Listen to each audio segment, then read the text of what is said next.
bitari bike kuko iramaze gutanga ingurane zitari bike ku bene igihugu zababaye miliyaridi 5 z'ingurane bari gutanga. Iramaze no guha akazi twakoze buke, iramaze kandi gufasha bene igihugu kugira amadepo publique cyangwa amaversema hafi miliyaridi 10. Muri make imaze kuri ko atari bike mu bene igihugu.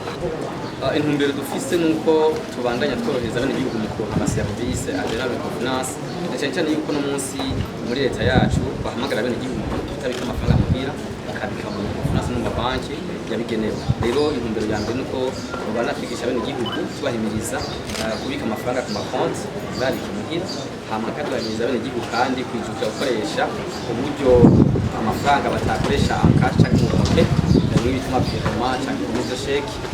Tukabahimiza kandi gukoresha uburyo bwa finance digital no gukoresha telefone bana n'amafaranga.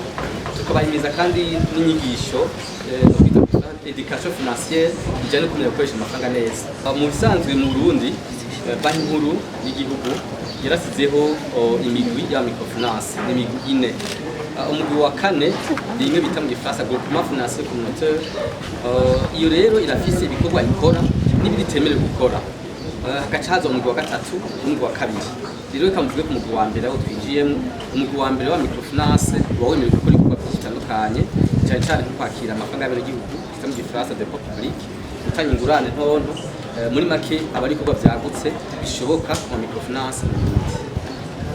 Mu bisanzwe cyo twahamagarira abene igihugu bakeneye kumenya ingene bigenda, baheza bakegera ama agence hari, baheza akabasigurira uburyo amafaranga bakura konte, amafaranga bazinzo konte n'ibindi. Muri make begereye amaserivisi abijejwe araheza akabatunganyiriza neza bakora ibisigo zirangije. Ko ikivugo cacu ni mu Gifaransa leader dans le développement inclusif, ni ukuvuga umuhizi mu iterambere dakumira. Akarusho ka mbere nuko tuzokwegereza ibikorwa byacu abene igihugu twasanga ku kivi, kubatunganyiriza, kubigisha za nyigisho bita education financière, kuborohereza ku ingurane. Muri make ni nk'ibyo. Mu bisanzwe uraza ugwaruka turakenera ingurane, ariko kandi murazi yuko ngorora mu hypothèque oro banki nkuru nayo irafise idusaba gatanga ingurane. Muri make ugwaruka zo rufise nka fond de garantie cyangwa rufise ikindi gisata kibishingira turabaheza ingurane, ariko ntitwo bahingurane badafise fond de garantie kugira ikintu kiri afangana n'ibindi.